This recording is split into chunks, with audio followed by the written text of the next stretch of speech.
on fighting until we win this battle with you. We will not take this environmental justice. This state was made for you and me. First, this state is our state. This state is your state. From the Appalachians to the Vulcan Valley, to the mountain forest, to the Gulf Stream waters. This state was made for you and me. As Sean stated, the department is proposing to issue a permit to read minerals under the National Pollutant Discharge Elimination System, again, NPDES. The state charge is provided by the Alabama Water Pollution Control Act and the Alabama Environmental Management Act. The proposed permit is intended to authorize limited discharges of treated drainage from the mining of coal and associated operations at the future mining site referred to as mine number 5. These proposed discharges are to the Mulberry Fork of the Black Warrior River and a number of its unnamed tributaries, all of which waters the state of Alabama. State regulations place each water body into classifications according to their suitable use. The unnamed tributaries to the Mulberry Fork, which the proposed mine discharge, are classified as suitable for fish and wildlife. The Mulberry Fork itself is classified as suitable for both fish and wildlife and public water supply. The department believes that the proposed MPS permit for reed minerals is consistent with all applicable water pollution laws and regulations. However, the department has not made the final decision to issue this permit. We look forward to receiving all comments of a technical and regulatory nature. Is there a representative for reed minerals that would like to make a public comment? Anyone for reed minerals? The record reflects no response. Are there any elected officials that would like to speak, or any representatives of elected officials here tonight that would like to speak? So let the record reflect there's no response. I do take great pleasure and being able to speak again. Strip mine. I just have one simple question to ask for the community to consider and to present to the board of reed mine. Now, I would say if reed mining had interest in protecting the community of the Dovertown area, would they still want to script the Dovertown area if they had community relationship with the community, and if they was a member of the community, would they have interest in doing Dovertown community as they seeking to do? Thank you very much.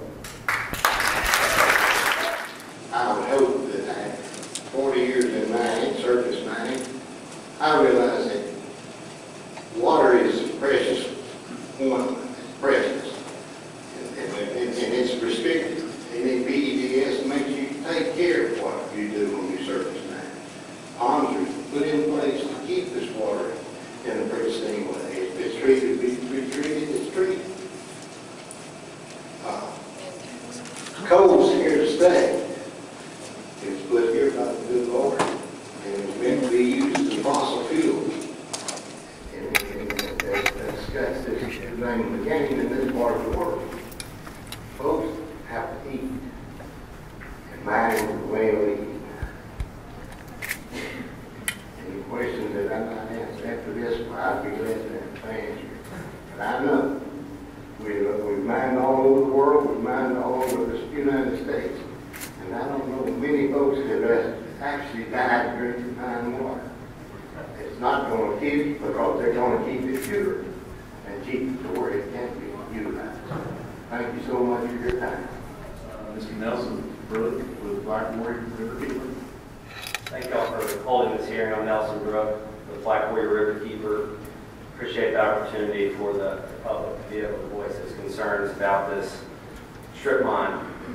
Reed Minerals number 5 mine as applied for with ADEM would be on the Mulberry Fork of the Black Warrior River near Dovertown and Cordova here. This would be a 506-acre coal strip mine. And the river here is classified not only for fish and wildlife, but for public water supply. This ADEM National Pollutant Discharge Elimination System permit would allow polluted water from the mine to be discharged into the Mulberry Fork and its tributaries at 23 different points along the river. Now, unfortunately, this mine would be upstream of the Birmingham Waterworks Board's Mulberry intake, a major drinking water intake supply for over 200,000 people in the greater Birmingham area that's used every single day.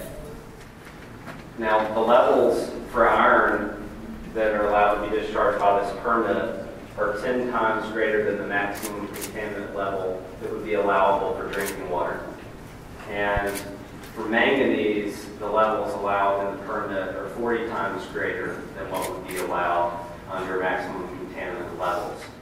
The permit wholly fails to consider a whole host of heavy metals, which would certainly not be considered pure by most people's standards. And those heavy metals that are known to be in coal seams in Alabama include arsenic, mercury, lead, zinc, copper, cadmium, and others. And that's not even including sulfur and salinity and other pollutants that can be found in coal seams. There's a cluster of 3 other mines that have already operated in this area over the past 10 years. Although those mines are no longer being mined for coal, they do still discharge pollutants into the river during rain events. And we've seen that ADEM has failed to calculate the cumulative impacts associated with multiple mines in the area discharging to the river during any given rain event. They are permitting these mines in a vacuum, looking at them on a piece-by-piece basis, one mine at a time. There are also many more coal mines upstream throughout the upper part of the Mulberry Fork watershed and the Sipsey Fork watershed, which discharges into the Mulberry Fork. And there's been no cumulative study or analysis of the impact of all of these mines on the river and the drinking water supply. So, in light of all of these concerns, Black Warrior Riverkeeper is very much opposed to the issuance of this permit, and we hope that the department will take into consideration our comments and those of the Birmingham Waterworks Board. Thank you. This mine will have a relatively short duration, and you're going to have employees, 20 employees that are going to work there for 7 or 8 years, whatever the duration of the mine is. Bringing in ex-urban or suburban households would be expected to continue indefinitely. And they would also serve to attract other new residents and business to the area. The strip mine property is going to have to lay fallow, then it's going to be reclaimed, and I mean, y'all look around at strip mine land. It's just not very attractive to residential, industrial, or commercial development. I don't see coal operators putting their homes on previously stripped mines. I don't see a lot of industry locating on previously stripped areas. Also, the housing, well, I said that earlier, but we don't see that happen. We've got a once-in-a-lifetime opportunity that was 40 years in the making in that port. My hometown, Cordova, has 2 exits on it. We want to do something positive. Our community has been knocked down to its knees by socioeconomic problems already. Then on April 27th, 2 tornadoes finished it off. We don't even have a grocery store. You know, this is a get it right one time. Let's do it right one time. Let's look at it. Cordova has approximately 20 miles of largely undeveloped riverfront between Lynn's Park, Highway 78, and the bridge at Copeland's Ferry at 269. This mine is located only a couple miles from the I-22 ramp. That is the #1 catalyst for positive, sustainable economic growth. This site is graded. It has gas, electricity, rail, and water. It's only 25, 30 minutes from Birmingham, with completion by 22. To permit this operation and strip mine the greatest asset in this area is not only short-sighted, we think that it's either a scheme developed in the back rooms of corporate offices, agencies, and offices of elected officials to profit through exploitation of public assets. It's always public assets, regardless of the cost of the environment and the quality of life of the citizens, or either it's just plain stupidity. At this point, I'd like to remind everybody in this room, these gentlemen know, and we appreciate y'all. You got a hard job, but you work for us, the taxpayers. And ADEM's mission statement said, Alabama is blessed with a wealth and variety of natural resources which provide significant social, economic, and environmental benefits and opportunities for the citizens of Alabama. Our mission at ADEM is to protect and improve the quality of Alabama's environment and health of all its citizens. It does not say a dang thing about ADEM being responsible for job growth. It don't say a dang thing about ADEM creating a business environment that is attractive to industry, who are ready to come in and exploit our abundant natural resources. We feel that this is the root cause of the very perception known as the rubber stamp process.